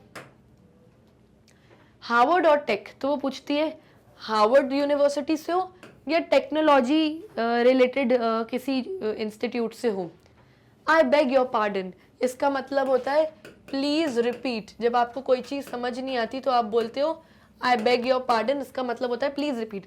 तो उसको समझ नहीं आई कि हार्वर्ड और टेक क्या बोल रही है, तो हमारे नरेटर बोलते हैं आई बेग योर पार्डन, यानी रिपीट करो प्लीज, मुझे समझ नहीं आया। आर यू फ्रॉम हार्वर्ड और टेक? वो बोलती है हार्वर्ड से हो कि टेक से हो।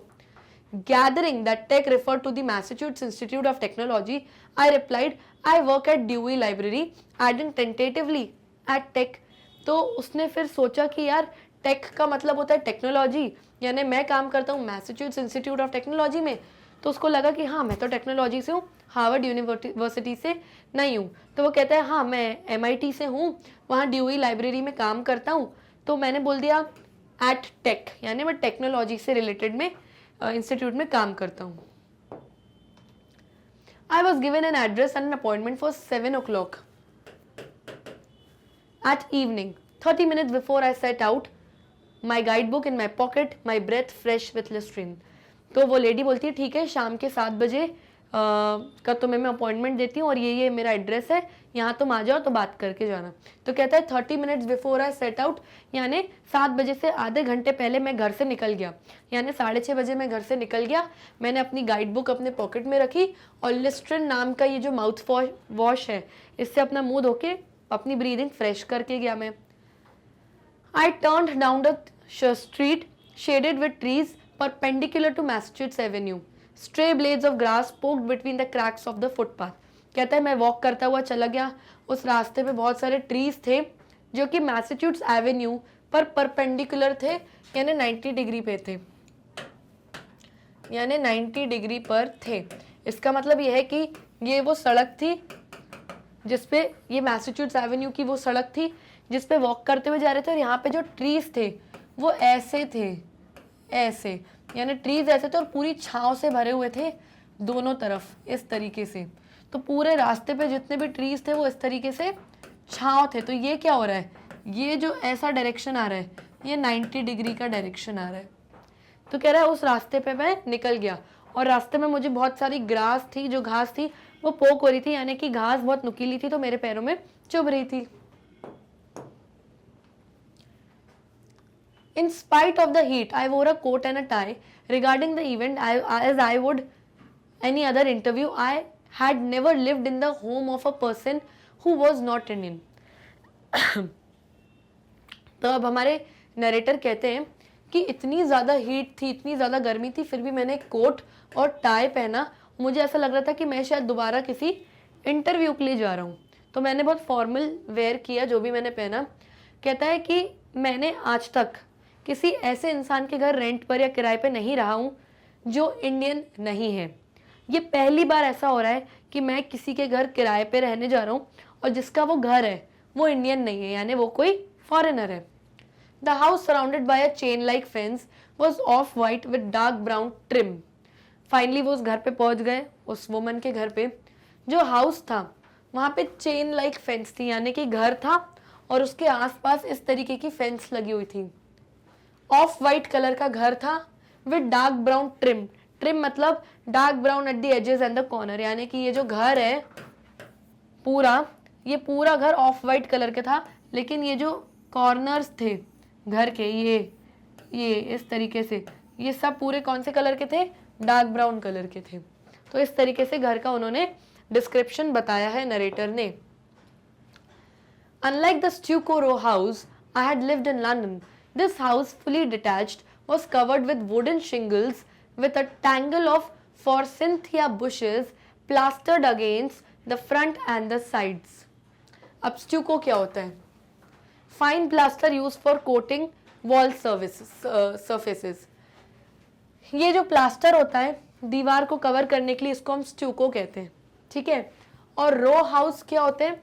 एक के बाद एक के बाद एक जो घर होते हैं वो सब जुड़े रहते हैं, चिपके हुए रहते हैं, अटैच रहते हैं दूसरे घरों के साथ, उनको एक रो में वो सारे घर होते हैं। तो कहता है कि ये जो घर था वो बिल्कुल डिटैच था, बिल्कुल अलग थलग था, उस घर जैसा नहीं था जैसा मैं लंदन में रहा करता था।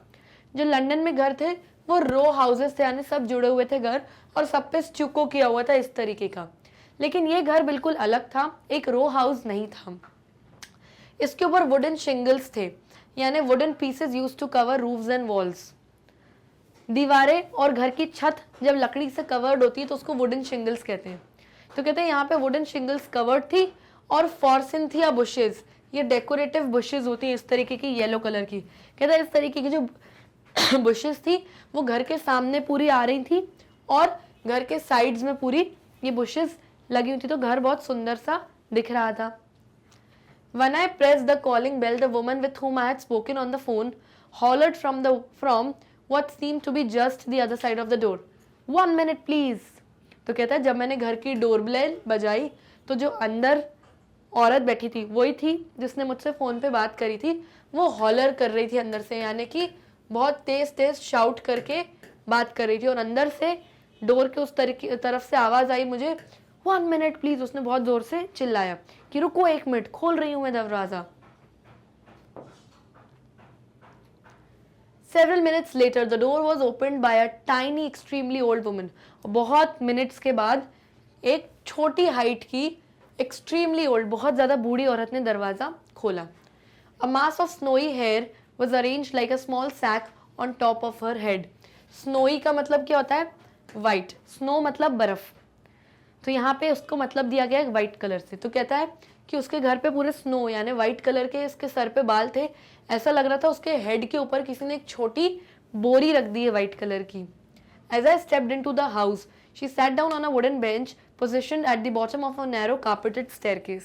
तो कहता है जब मैं घर पे अंदर गया तो वो एक छोटे से वुड बेंच पे, लकड़ी के बेंच पे जाके बैठ गई, और वो लकड़ी का बेंच कहाँ रखा था? स्टेयरकेस, ऐसे सीढ़ियाँ थी घर की, और उसके ऊपर कारपेट बिछी हुई थी, ऐसे कारपेट सीढ़ियों पे बिछी हुई थी। तो यहाँ पे वो बेंच थी, इस बेंच के ऊपर वो लेडी बैठी हुई थी और मुझसे बात कर रही थी।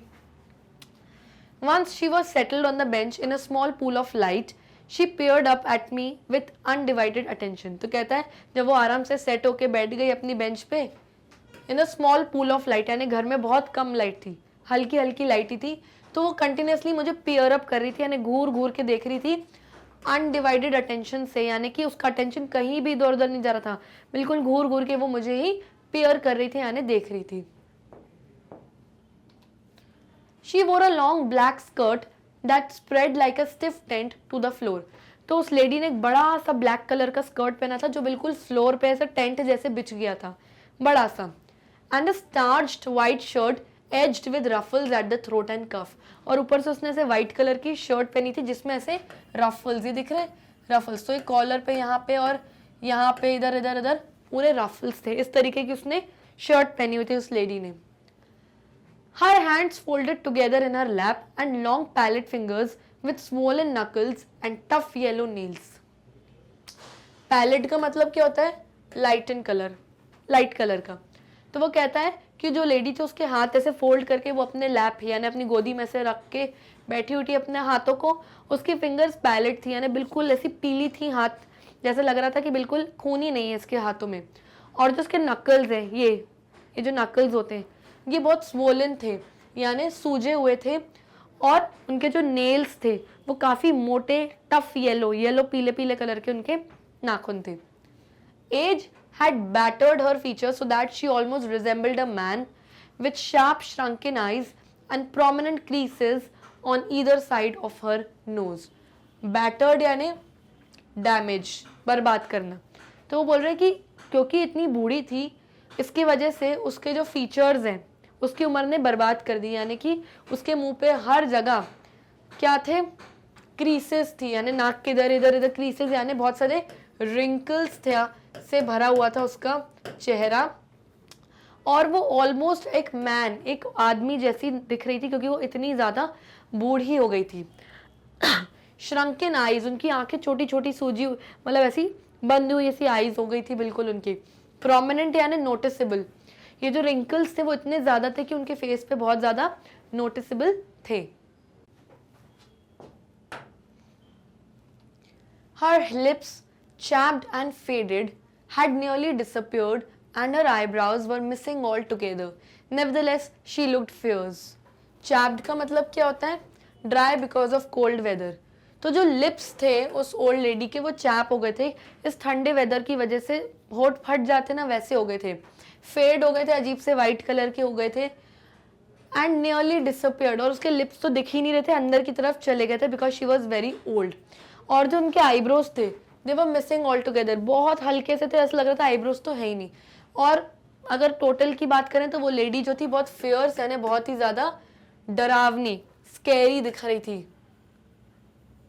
Okay, look up, she commanded, she shouted, even though I stood only a few feet away. तो वो थोड़ा सा ही दूर खड़ा था उस लेडी से और फिर भी वो बहुत जोर जोर से शाउट कर रही थी, चिल्लाती बोलती, लुक अप, ऊपर देखो, खड़े हो जाओ, मुझसे बात करो। तो बहुत चीख चीख के तेज तेज बात कर रही थी वो lady. Fasten the chain and firmly press the button on the knob. This is the first thing you shall do when you enter. Is that clear? तो वो लेडी चिल्ला के बोलती है कि जैसे ही तुम घर में घुसो सबसे पहली चीज तुम्हें यही करनी है कि जो चेन है, उनके साथ जो घर का दरवाजा है वो चेन वाला होगा कि ऐसे करके चेन में कर दो और नॉब बंद कर दो। तो उसने चिल्ला के बोला कि भाई जैसे ही घर में पहली बार घुसो, फास्टन द चेन, वो चेन लगाओ, दरवाजे का लॉक करो और जो नॉब है बटन को बंद कर दो। ये पहली चीज है तुम घर में आके करोगे। Is that clear? क्या मेरी बात तुमको तक क्लियर है कि नहीं? तो ये चीज उसने चिल्ला के नरेटर को बोला। I locked the door as directed and examined the house. तो नरेटर ने जाके डोर लॉक किया और पूरे घर को एग्जामिन करने लगा, यानी देखने लगा पूरा। Next to the bench on which the woman sat was a small round table, its legs fully concealed, much like the woman's by a skirt of lace. तो कहता है कि जिस बेंच पे वो लेडी बैठी हुई थी, औरत बैठी हुई थी, उसके पास ही एक छोटा सा एक राउंड टेबल भी था। Its legs, यानी वो जो टेबल के जो लेग्स थे, इस तरीके से जो लेग्स थे टेबल के, fully concealed much like a woman's by skirt और लेस। तो जैसे लेस का नेट का जो कपड़ा होता है वो लेस वाला कपड़ा, कहता है वो लेस वाला कपड़ा इस तरीके से पूरे टेबल के लेग्स पे ऐसे लगा हुआ था, जैसे वुमेन्स की स्कर्ट पे लगा रहता है वैसा कपड़ा, उससे पूरा उसके जो पैर थे वो डेकोरेटेड थे टेबल के। The table held a lamp, और टेबल के ऊपर एक लैम्प भी था। ट्रांजिस्टर रेडियो भी रखा था यहाँ पे एक। A leather change purse with a silver clasp and a telephone, एक लेदर का पर्स भी रखा था जिसमें ऊपर से एक क्लैस्प था, लेकिन जैसे लेडीज पर्स में से क्लैस्प नहीं होता इस तरीके के, ये भी उस पे था, और एक छोटा सा टेलीफोन भी इस टेबल के ऊपर रखा था। तो टेलीफोन और पर्स, चार चीजें रखी थी यहाँ पे।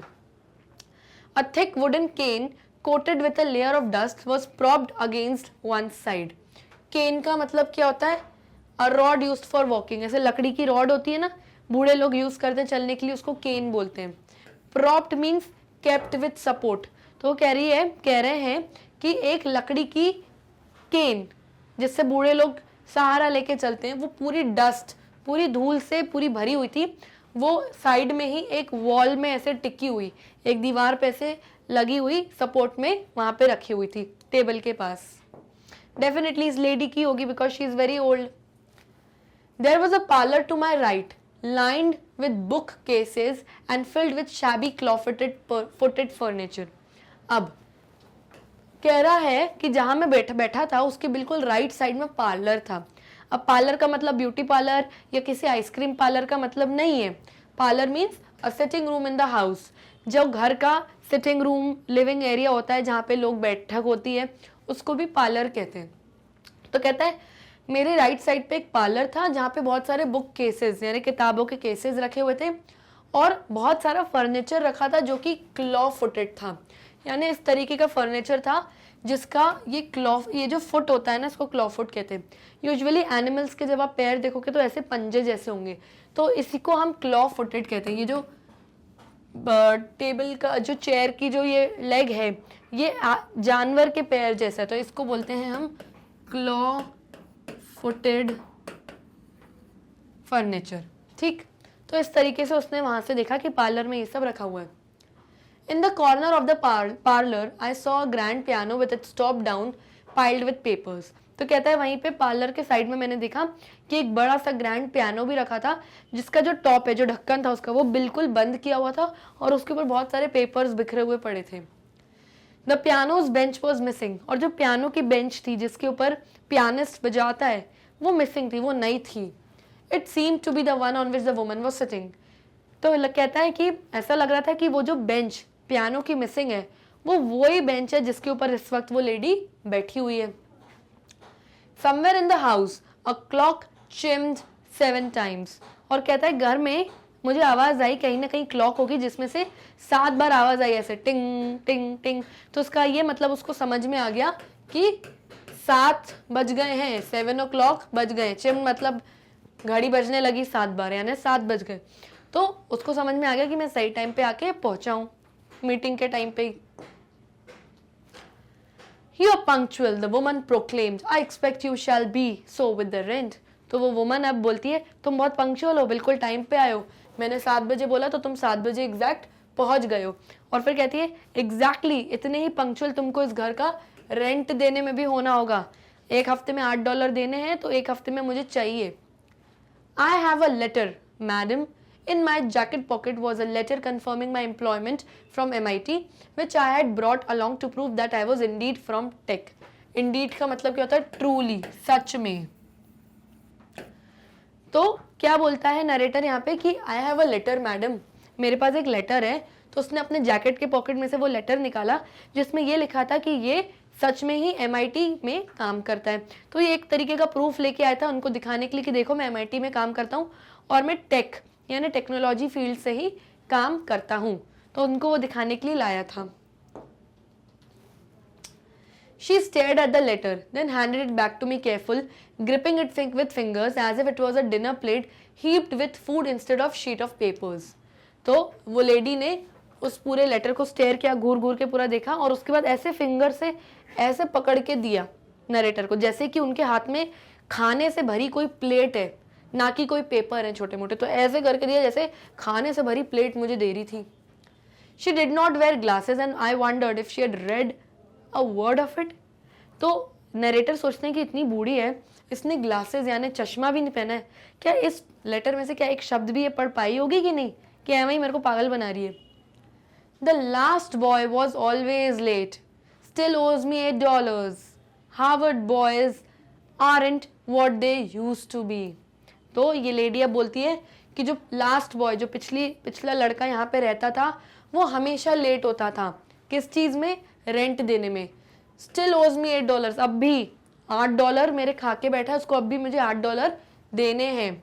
वो हार्वर्ड का था। Harvard boys aren't what they used to be, यानी हार्वर्ड यूनिवर्सिटी के लड़के जैसे दिखते हैं वैसे बिल्कुल नहीं होते। Only Harvard and Tech in this house Tech boy. तो कहती है फिर भी मैं इस घर में सिर्फ हार्वर्ड यूनिवर्सिटी के और टेक्नोलॉजी फील्ड से ही लोग किराए पे मैं रखती हूँ, अलाउ करती हूँ इस घर में। House Tech boy. फिर वो पूछती है जो टेक के बॉयज होते हैं वो कैसे होते हैं, क्योंकि तुम टेक्नोलॉजी फील्ड से हो। It's very well. तो वो कहता है लड़के अच्छे होते हैं, टेक्नोलॉजी के बढ़िया होते हैं। You check the lock. फिर वो बोलती है उसको तुमने लॉक चेक किया, बंद करके आए थे ना। फिर वो कहता है यस मैडम, हाँ अभी मैं गया था ना, लॉक करके आया हूँ घर, जैसा आपने भी बोला। She slapped the space beside her on the bench with one hand and told me to sit down.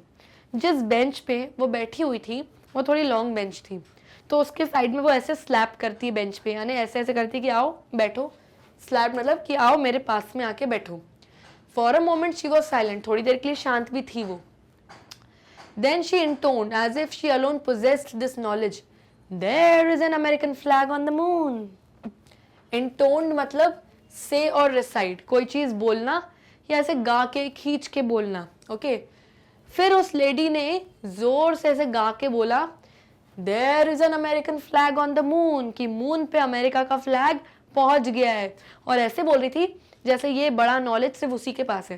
पूरी दुनिया को पता है कि नील आर्मस्ट्रांग और जो उसका पार्टनर था एडविन बज एल्ड्रिन, ये दोनों मून पे पहुंच चुके हैं और दोनों अमेरिकन हैं। उन्होंने अमेरिका का फ्लैग भी लगाया था वहां पे, लेकिन वो तो ऐसे बोल रही थी मुझे जैसे उसी को इस बारे में बस पता है। Yes madam, until then I had not thought very much about the moon shot. It was in a newspaper of course, article upon article. तो वो कहता है हाँ मैडम मुझे पता है, पहले तो मुझे पता नहीं था लेकिन ये न्यूज़पेपर में मैंने पढ़ा और आर्टिकल पे आर्टिकल इसी न्यूज़ के बारे में थे। The astronauts had landed on the shores of the Sea of Tranquility.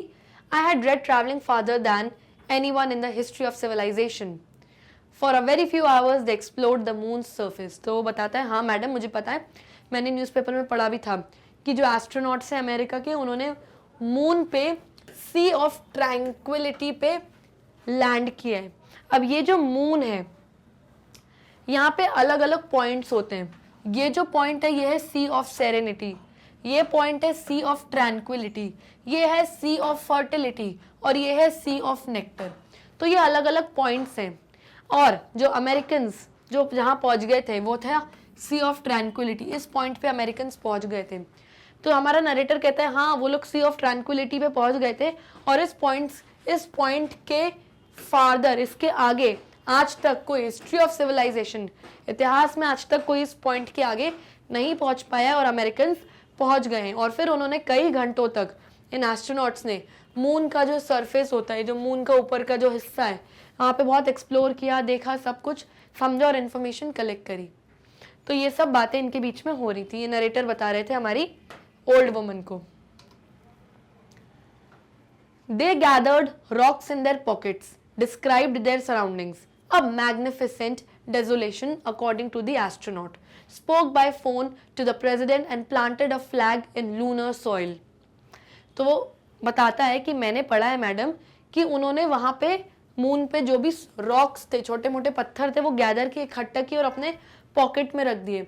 और उन्होंने जब नीचे धरती पे आए तो मून के जो सराउंडिंग्स थे वो हम लोगों को डिस्क्राइब किए दुनिया को और बताया कि वहाँ कैसा था। और वहाँ बहुत मैग्निफिसेंट डेजोलेशन था। मैग्निफिसेंट का मतलब क्या? Extremely beautiful. और डेसोलेशन का मतलब है a state of complete emptiness. तो वो जगह बिल्कुल एम्प्टी है, मून बिल्कुल खाली है, लेकिन बहुत मैग्निफिसेंट है, बहुत ब्यूटीफुल, बहुत खूबसूरत है। ऐसा वहाँ पे एस्ट्रोनॉट्स ने बताया, अकॉर्डिंग टू वन एस्ट्रोनॉट। ठीक है, फिर वहीं से ही उन्होंने फ़ोन पे बात करी अमेरिका के प्रेसिडेंट से और अमेरिका का फ्लैग लगाया उन्होंने लूनर सॉइल में। लूनर यानी मून पे जो सॉइल थी वहाँ पे, उसमें उन्होंने लगाया। The voyage was hailed as man's most awesome achievement.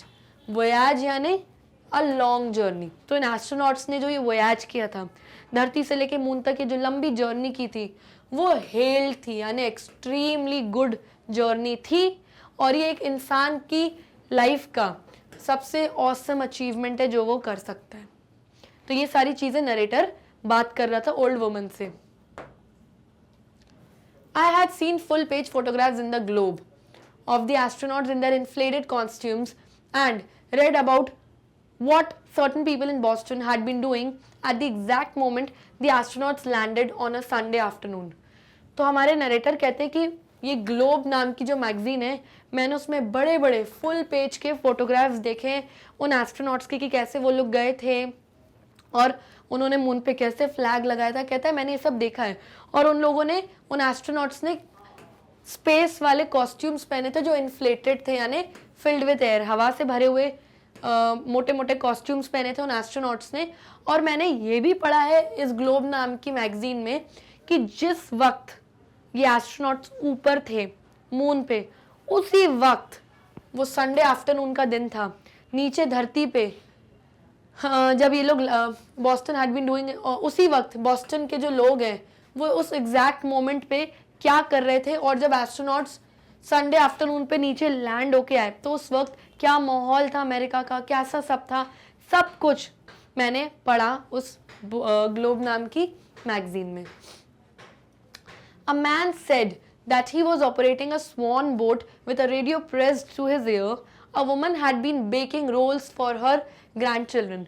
तो कहता है मैंने बहुत सारी चीज़ें पढ़ी, अलग अलग लोगों के इंटरव्यूज़ पढ़े कि वो लोग एग्जैक्टली दुनिया के लोग एग्जैक्टली क्या कर रहे थे जब वो लोग नीचे उतरने वाले थे। तो कहता है मैंने पढ़ा कि एक मैन बता रहा था कि मैं स्वॉन बोट में बैठा था, इस तरीके की बोट में बैठा था, और मैंने रेडियो अपने कानों से बिल्कुल चिपका के रखा था ताकि मुझे मून और एस्ट्रोनॉट से रिलेटेड जो भी न्यूज़ अभी ब्रेकिंग न्यूज़ चल रही है मैं एक भी मिस ना करूं। एक लेडी बोल रही थी कि भाई मैं तो रोल्स, खाने के रोल्स बेक कर रही थी अपने ग्रैंड चिल्ड्रन, अपने पोते पोतियों के लिए, जब मुझे ये इतनी अच्छी खबर मिली। सब कुछ जो मैन जो था नरेटर बता रहा था उस ओल्ड लेडी को।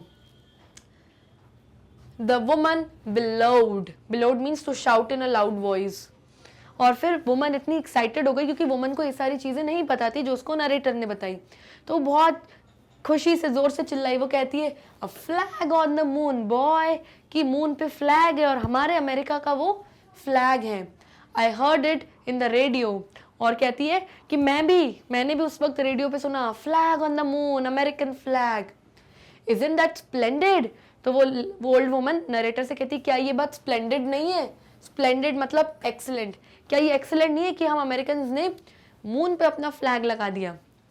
अब इस स्प्लेंडेड वर्ड का मीनिंग है एक्सीलेंट, ये आपको बार बार माइंड में रखना है क्योंकि चैप्टर में बार बार आएगा। तो वो कहता है यस मैडम, ये बहुत स्प्लेंडेड, ये बहुत एक्सीलेंट बात है। But she was not satisfy with my reply. तो जब नरेटर ने बोला हाँ एक्सीलेंट, तो वुमन सेटिस्फाई नहीं हुई इसके रिप्लाई से कि अरे इतनी धीरे बोला एक्सीलेंट, इतनी बढ़िया बात के लिए। इंस्टेड शी कमांडेड से स्प्लेंडेड, तो उसने कमांड किया कि बोलो स्प्लेंडेड, और जोर से बोलो, बहुत बड़ी बात है। I was both baffled and somewhat insulted by the request. तो नरेटर बोलता है मैं तो भाई बाफल हो गया, बहुत ज्यादा कंफ्यूज हो गया मैं तो, और मुझे इंसल्ट भी लगा कि मुझे चिल्ला चिल्ला के बोल रही है बोलो स्प्लेंडेड बोलो।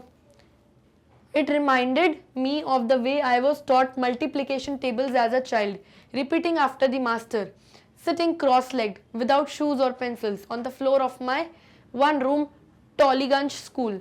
तो कहता है कि ये जिस तरीके से मुझे कमांड दे रही थी कि स्प्लेंडेड बोलो चिल्लाओ, मुझे तो अपने स्कूल के दिन याद आ गए जब मेरे मास्टर हमको मल्टीप्लिकेशन के टेबल सिखाते थे और बोलते थे रिपीट करो मेरे बाद, और हम लोग बिना शूज़ के और बिना पेंसिल्स के क्रॉस लेग करके ज़मीन पे ऐसे आलती पालती मार के बैठते थे फ्लोर पे एक रूम में, और हमारा स्कूल का नाम था टॉलीगंज स्कूल। वहाँ पे हम लोग को ऐसे टेबल सिखाते थे चिल्ला चिल्ला के हमारे मास्टर। कहते हैं ये मुझे ऐसे चिल्ला रही है जैसे मेरे स्कूल की मास्टर है, मुझे मास्टर की याद आ गई अपने स्कूल की। It also reminded me of my wedding when I had repeated endless Sanskrit verses after the priest, verses I barely understood, which joined me to my wife. I said nothing. और फिर वो क्या सोचता है कि ये तो ऐसे मुझे कमांड ऐसे चिल्ला रही है कि बोलो मेरे पीछे स्प्लेंडेड स्प्लेंडेड। कहता है मुझे अपनी वेडिंग वाले दिन की याद आ गई, शादी वाले दिन की, जब प्रीस्ट यानी पुजारी बहुत सारे संस्कृत के श्लोक बोल रहा था और कह रहा था मेरे पीछे बोलिए, मेरे पीछे रिपीट करिए। कहता है और वो मुझे बेयरली अंडरस्टूड, मुझे समझ भी नहीं आ रहे थे, फिर भी मैं बोले जा रहा था, और इसी वजह से आज मैं अपनी वाइफ से ज्वाइन हुआ हूँ, यानी कि जुड़ गया हूँ। और फिर हमारे नरेटर ने कुछ नहीं बोला। तो कहीं ना कहीं उसके मन में अपनी वाइफ के साथ जो रिलेशन है उसके साथ जुड़ जाने पे उसको खेद है या दुख है। वो कह रहा है कि और इन्हीं मंत्रों की वजह से मैं अपनी वाइफ से जुड़ गया हूँ। यानी कहीं ना कहीं शादी के बाद भी दोनों अलग रह रहे हैं, नरेटर और उसकी वाइफ माला, एंड उनके बीच में एक हस्बैंड वाइफ जैसा फ्रूटफुल रिलेशनशिप नहीं है। Say splendid the woman bellowed once again. तो वुमन तो भैया हमारी ओल्ड बुढ़ी आंटी जो है वो तो बिल्कुल ही चुप नहीं रहने वाली थी। उन्होंने बोला बोलो स्प्लेंडेड, बोलो एक्सीलेंट। बात है कि मून पे चढ़ गए हमारे एस्ट्रोनॉट्स। स्प्लेंडेड आई मर्मर्ड, उसने बड़ी धीरे से बोल दिया स्प्लेंडेड ऐसे करके। I had to repeat the word a second time at the top of my lungs so she could hear. तो कहता है मुझे अपने बिल्कुल लंग्स खींच के दूसरी बार भी रिपीट करना पड़ा ताकि वो मेरा ये वर्ड सुन पाए, क्योंकि एक दो बार तो वो सुन भी नहीं पाई क्योंकि वो बहुत बूढ़ी थी, कम सुनती थी। I am soft spoken by nature and was specially reluctant to raise my voice to an elderly woman who I had met only moments ago. Reluctant का मतलब not wanting to do something, जब आपको कोई चीज़ करने का मन नहीं है तो आप रिलक्टेंट हो जाते हो। तो नरेटर कहता है मैं एक धीरे बोलने वाला इंसान हूँ, सॉफ्ट स्पोकन हूँ, और मुझे ये चीज़ नहीं अच्छी लग रही थी कि मैं इतनी बूढ़ी औरत जो मुझसे उम्र में इतनी बड़ी है इसके सामने बार बार चिल्ला चिल्ला के स्प्लेंडेड बोलूँ। मुझे अच्छा नहीं लग रहा था, और मैं उससे कब मिला हूँ, अभी कुछ ही मोमेंट्स पहले ही तो मिला हूँ मैं उससे। But she did not appear to be offended, offended यानी एनॉयड। कहता है पर उसको देख के तो ऐसा लग ही नहीं रहा था कि वो एनॉयड हो गई या गुस्सा हो गई है क्योंकि मैं जोर से स्प्लेंडेड बोल रहा हूँ, उसको तो ऐसा कुछ लगा ही नहीं। If anything the reply please her because her next command was go see the room. कहता है कि भैया अब पता नहीं अगली बार वो क्या बोलने को बोलते, उसका नेक्स्ट कमांड क्या था, नेक्स्ट उसने मुझे क्या बोला, गो सी द रूम, जाओ जाके कमरा देख लो ऊपर, अगर तुम्हें रेंट पे चाहिए तो। I rose from the bench and mounted the narrow carpeted staircase. There were 5 doors, 2 on either side of an equally narrow hallway and one on the opposite end. तो नरेटर कहता है मैं अपनी जगह से उठा और मैं सीढ़ियों से ऊपर चढ़ के गया। जैसे ही मैं ऊपर गया मैंने देखा 5 कमरे, 2 इधर हैं 2 इधर हैं, और बीच का जो रास्ता है सामने एक कमरा है। Only 1 door was partly open, और 5 कमरों में से सिर्फ एक ही कमरे का दरवाजा पार्टली ओपन था यानी आधा खुला था। The room contained a twin bed under a sloping ceiling, a brown oval rug, a basin with an exposed pipe and a chest of drawers. तो कहता है मैं एक रूम में गया और वहाँ पे क्या था, ट्विन बेड था। अब इस तरीके के बहुत सारे बेड होते हैं, ये फुल बेड है, ये क्वीन साइज बेड है, ये किंग साइज, ये कैली किंग। तो ये वाला जो होता है ये होता है ट्विन बेड होता है। तो कहता है मैं जब उस कमरे में गया तो ये एक ट्विन बेड था, और वहाँ पे सीलिंग जो थी स्लोपिंग थी, यानी कि घर की कमरे की छत ऐसी स्लोपिंग टाइप की छत थी ऊपर से। अब ब्राउन ओवल रग, इस तरीके का एक ब्राउन ओवल रग था, ऐसे कारपेट बिछा हुआ था कमरे में। एक वॉश बेसिन था जिसका पाइप एक्सपोज था, यानी पाइप पूरा दिख रहा था उसका। And a chest of drawers, यानी कमरे में बहुत सारे ड्रॉर्स थे खोलने और बंद करने के लिए, सामान रखने के लिए। 1 door painted white led to a closet, another to a toilet and a tub. Closet का मतलब क्या होता है, a large cupboard, एक बड़ा सा कबर्ड। तो कहता है एक दरवाजा था वहाँ पे कमरे में जिसपे वाइट कलर का पेंट था, और उस दरवाजे के अंदर जाओ तो वहाँ पे एक बड़ा सा क्लोजेट यानी एक बड़ा कबर्ड था। फिर वहीं पर ही साइड में एक टॉयलेट था और एक टब था। तो ये कमरे का डिस्क्रिप्शन है जो वो लेडी के घर का कमरा रेंट पे लेने वाले थे हमारे narrative. The walls were covered with grey and ivory stripped paper, और जो दीवारें थी कमरे की वो किससे कवर्ड थी, ग्रे कलर की आइवरी स्ट्रिप्ड पेपर, यानी वॉलपेपर लगा था इस तरीके का।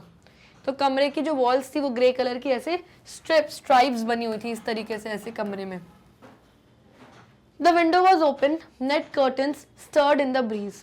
कमरे की जो खिड़की थी वो खुली हुई थी, और कर्टन्स यानी जो पर्दे थे वो नेट के जाली के पर्दे थे, और ब्रीज यानी ठंडी हवा आ रही थी जिससे वो पर्दे इधर उधर ड्रिफ्ट कर रहे थे। I lifted them away and inspected the view. A small backyard with a few fruit trees and an empty clothesline. तो कहता है मैंने पर्दे हटा के देखा कि व्यू क्या है खिड़की के बाहर, तो बहुत ज़्यादा वहाँ पे क्या था, एक बैकयार्ड था, यानी घर के पीछे का हिस्सा था, बैकयार्ड था, और वहाँ पे कुछ फलों के पेड़ थे छोटे मोटे, और एक एम्प्टी क्लोथ्स लाइन थी। क्लोथ्स लाइन क्या होती है, a thin rope on which clothes are hung to get dry. तो रस्सियाँ होती हैं जिस पे कपड़े सूखने डालते हैं। तो कहता है रस्सियाँ थी कपड़े डालने के लिए, लेकिन वो एम्प्टी थी, उस पर कोई कपड़े नहीं डले थे। आई वॉज सेटिस्फाइड, ये सब देख के नरेटर बोलता है मैं बढ़िया सेटिस्फाइड था कि चलो अब कोई ट्रैफिक और शोर नहीं होगा, मेरे को बढ़िया घर मिल गया। From the bottom of the stairs I heard the woman demand what is your decision. तो कहता है मुझे नीचे से आवाज आई, वो ओल्ड लेडी चिल्ला के बोलती है व्हाट इज योर डिसीजन, तुम्हारा क्या डिसीजन है, कमरा चाहिए नहीं चाहिए, तुम्हें क्या करना है। When I returned to the foyer and told her, she picked up the leather change purse on the table, opened the clasp, fished about with her fingers and produced a key on a thin wire hoop. Foyer का मतलब क्या होता है, the entrance of the hall. जैसे आप घर में घुसो तो जो एंट्रेंस होती है हॉल की वो फॉयर एरिया होता है जहाँ सब बैठते हैं। तो नरेटर कहता है कि जब मैं सीढ़ियों से उतर के वापस नीचे आया फॉयर एरिया में, तो मैंने उसको बोला कि हाँ भाई मुझे अच्छा लगा। तो उसने अपना पर्स उठाया, उसका क्लैस्प, उसका लॉक खोला और उसमें फिश्ड अबाउट विथ हर फिंगर्स। जब हम फिशिंग करते तो हम फिश को निकालते हैं ना, ढूंढते हैं, तो वैसे ही वो भी ऐसे ऐसे कर रही थी जैसे कोई फिश ढूंढ के निकालेगी। लेकिन वो ढूंढ के अपने पर्स में से उसने क्या निकाला, एक की, उस कमरे की उसने चाबी निकाली जो पतली सी वायर हुप में थी, यानी इस तरीके से छल्ले में थी वो की, ठीक है। She inform me that there was a kitchen at the back of the house accessible through the parlour. तो उसने मुझे इन्फॉर्म किया कि पार्लर के थ्रू, ये लिविंग रूम के थ्रू जब आओगे तो घर के पीछे किचन है, तो पार्लर क्रॉस करके आपको क्या मिलेगा, किचन मिलेगा। यानी उस घर में इसको खाना बनाने को नहीं मिलता था, यहाँ अटली से कुकिंग कर सकता है। I was welcome to use the stove as long as I left it as I found it. और घर का जो स्टोव है आप वो भी यूज कर सकते हो, लेकिन जब मुझे ये घर छोड़ के अगर मुझे जाना है तो मुझे उसी कंडीशन में रिटर्न करना पड़ेगा जैसे आई फाउंड इट, जैसे आज मुझे अच्छी कंडीशन में मिला है। Sheets and towels were provided but keeping them clean was my responsibility. तो शीट्स यानी बेडशीट्स, चादरें जो बिछाते हो आप बेड पे वो, और टॉवल आपको प्रोवाइड कर देंगी या आंटी, आपको ओल्ड आंटी, लेकिन उनको क्लीन रखना नरेटर की रिस्पॉन्सिबिलिटी थी। The rent was due Friday mornings on the ledge above the piano keys and no lady visitors. तो अब ओल्ड वुमन नरेटर से कहती है कि तुम्हें हर हफ्ते का $8 देना है, और तुम्हें कब देना है, हर फ्राइडे को मॉर्निंग में तुम्हें देना है। और तुम कहाँ रख के जाओगे, वो जो पियानो कीज है उसके ऊपर लेज जो खाली एरिया है उसके ऊपर तुम लिफाफा रख के चले जाना, $8 का मैं खुद ही ले लूंगी। एंड नो लेडी विजिटर्स, और कोई भी तुम्हारी फीमेल फ्रेंड्स लड़कियां इस घर में अलाउड नहीं है। तो हमारे नरेटर कहता है I am a married man madam, भाई मैं तो शादीशुदा हूँ, मेरी वाइफ आएगी थोड़े दिन बाद। It was the first time I had announce this fact to anyone. तो नरेटर कहता है ये पहली बार था जो मैंने किसी को ये फैक्ट, ये सच्चाई बताई थी कि मैं शादीशुदा हूँ, वरना आज तक मैंने किसी को चीज़ बताई ही नहीं थी। But she did not heard. जब नरेटर ने उसको ये बात बताई कि भाई मैं तो मैरिड हूँ, मेरी वाइफ आएगी, तो उसने ये बात ओल्ड वुमन ने सुनी ही नहीं, क्योंकि वो कम सुनती थी। नो लेडी विजिटर्स, उसने तो बस चिल्ला दिया कि कोई लेडी विजिटर अंदर नहीं आएगी। She insisted.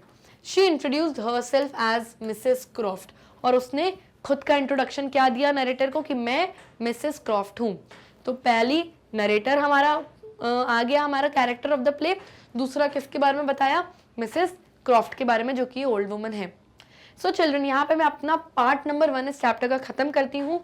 और अगर आपको स्टोरी कंटिन्यू करनी है और बहुत मजा आ रहा होगा स्टोरी पढ़ने में, तो डू नॉट फॉरगेट मेरा पार्ट 2 का वीडियो देखने में। तब तक लिए bye bye and take care.